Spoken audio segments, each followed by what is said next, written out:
हरतालिका तीज के दिन सुबह में और प्रदोष काल में शिव पार्वती की पूजा का चलन है। इस साल प्रदोष काल में पूजा का समय 6:33 से 8:30 तक रहेगा। इस समय देवी पार्वती संग भगवान शिव जी की पूजा करके हरतालिका तीज व्रत कथा का पाठ करने और सुनने का नियम है। इस कथा को सुनने और पढ़ने से सुख सौभाग्य की प्राप्ति होती है। जिसके दिव्य केशों पर मंदार के पुष्पों की माला शोभा देती है और जिन भगवान शंकर के मस्तक पर चंद्र और कंठ में मुंडों की माला पड़ी हुई है, जो माता पार्वती दिव्य वस्त्रों से तथा भगवान शंकर दिगंबर वेश धारण किए हैं, उन दोनों भगवान शंकर को मैं नमस्कार करती हूँ।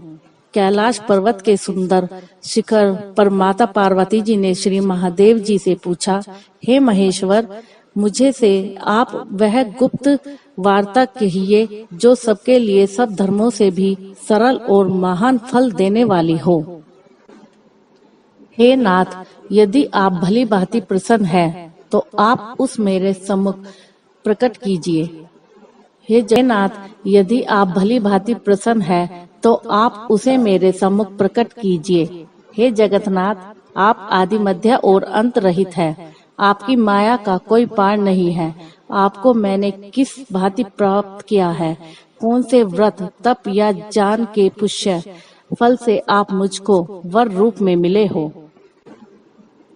श्री महादेव जी बोले, हे देवी, यह सुनिए, मैं आपके सम्मुख व्रत को कहता हूँ, जो परम गुप्त है। जैसे तारांगण में चंद्रमा और ग्रहों से सूर्य, वर्णों में ब्राह्मण, देवताओं में गंगा, पुराणों में महाभारत, वेदों में सम और इंद्रियों में मन श्रेष्ठ है, वैसे ही पुराण और वेद सब में इसका वर्णन आया है, जिसके प्रभाव से तुमको मेरा आधा आसन प्राप्त हुआ है। प्रिय, इसी का मैं तुमसे वर्णन करता हूँ, सुनो। भाद्रपद मास के शुक्ल पक्ष की हस्त नक्षत्र संयुक्त तृतीया के दिन इस व्रत का अनुष्ठान मात्र करने से सब पापों का नाश हो जाता है। तुमने पहले हिमालय पर्वत पर इस महान व्रत को किया था, जो मैं तुम्हें सुनाता हूँ।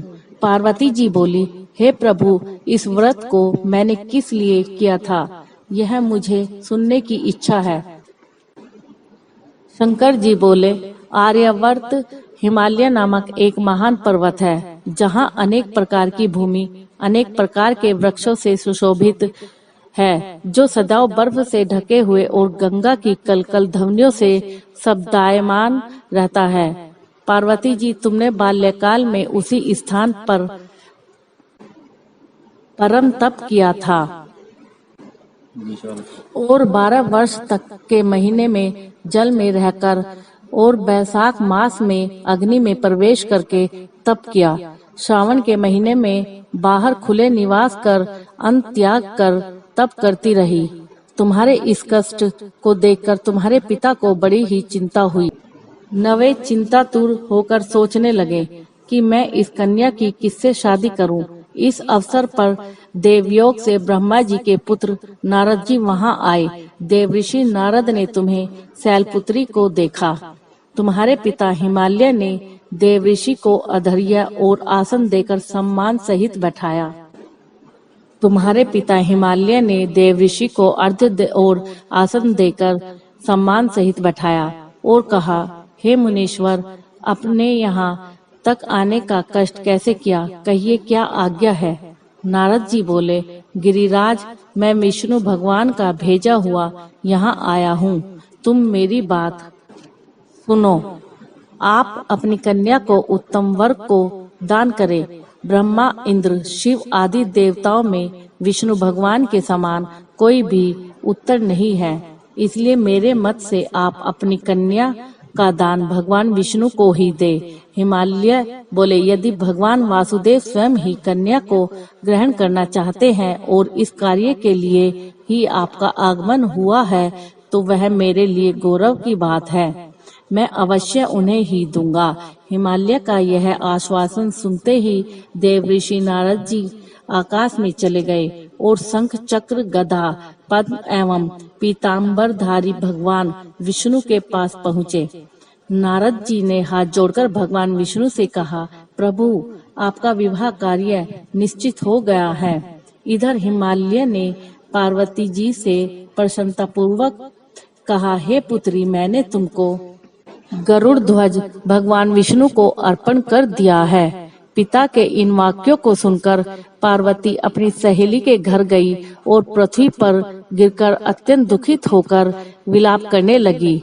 उनको विलाप करते हुए देखकर सखी बोली, हे देवी, तुम किस कारण से दुखी हो? मुझे बताओ, मैं अवश्य ही तुम्हारी इच्छा पूर्ण करूंगी। तब सखी बोली, हे देवी, जिस वन को तुम्हारे पिताजी ने न देखा हो, तुम वहाँ चली जाओ। पार्वती सखी के अनुसार ऐसे ही वन में चली गई। बेटी को घर पर ना पाकर पिता हिमालय ने सोचा कि मेरी बेटी को देव दानव अथवा किन्नर हरण करके ले गया है। मैंने नारद जी को वचन दिया था कि मैं अपनी पुत्री का भगवान विष्णु के साथ वरण करूंगा। हाय, अब यह कैसे पूरा होगा? ऐसा सोचकर वह काफी मूर्छित हो गए। सभी लोग हाहाकार करते हुए पहुँचे और मूर्छा दूर होने पर गिरिराज से बोले कि हमें आप अपनी मूर्छा का कारण बताओ। हिमालय बोले, मेरे दुख का कारण यह है कि मेरी रत्न रूपी कन्या का कोई हरण करके ले गया, या सर्प डस गया, सिंह या बाघ ने मार डाला है। वह न जाने कहाँ चली गई, या उसे राक्षस ने मार डाला। इस प्रकार कहकर गिरिराज दुखित होकर ऐसे कांपने लगे जैसे तीव्र वायु से चलने पर कोई वृक्ष कांपता है।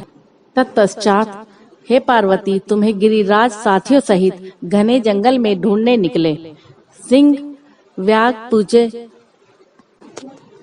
आदि हिंसक जंतुओं के कारण वन महाभयानक प्रतीत होता था। तुम भी सखी के साथ भयानक जंगल में घूमती हुई वन में एक नदी के तट पर एक गुफा में पहुंची।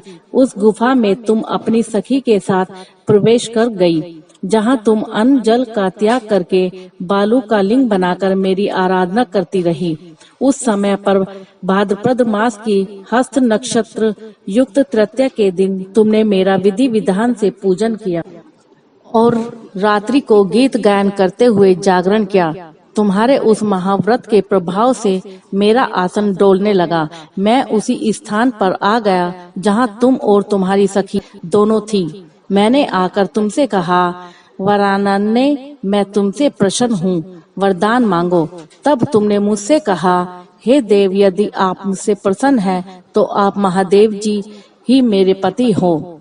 मैं तथास्तु ऐसा कहकर कैलाश पर्वत को चला गया और तुमने प्रभात होते ही मेरे उस बालू की प्रतिमा को नदी में विसर्जित कर दिया।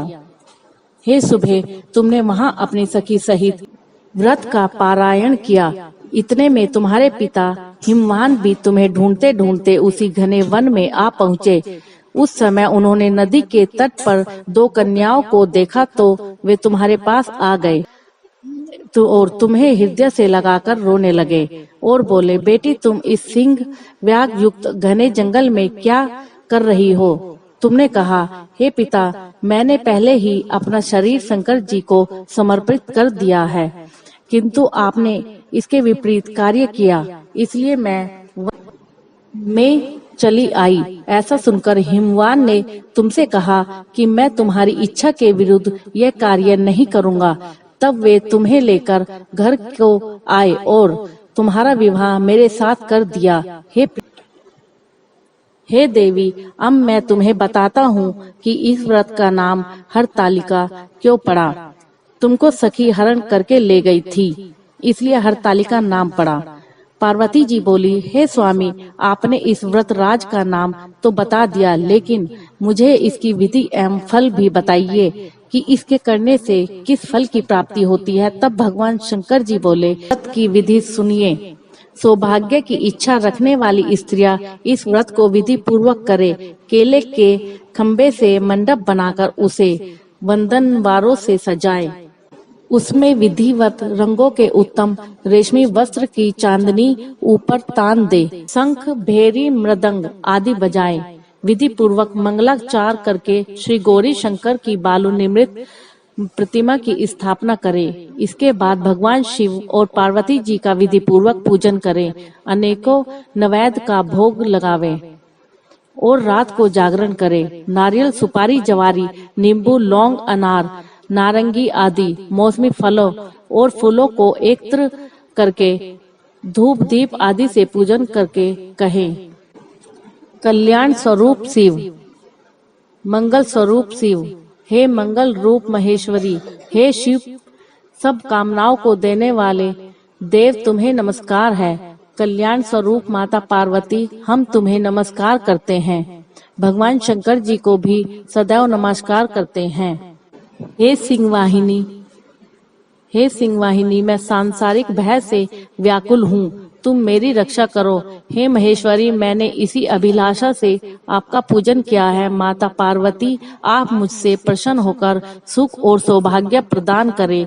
इस प्रकार के शब्दों द्वारा उमा सहित शंकर जी को पूजा करें। विधि के साथ कथा सुनकर ब्राह्मण को दान दक्षिणा भेंट करें। इस प्रकार से व्रत करने वाले के सभी कष्ट नष्ट हो जाते हैं।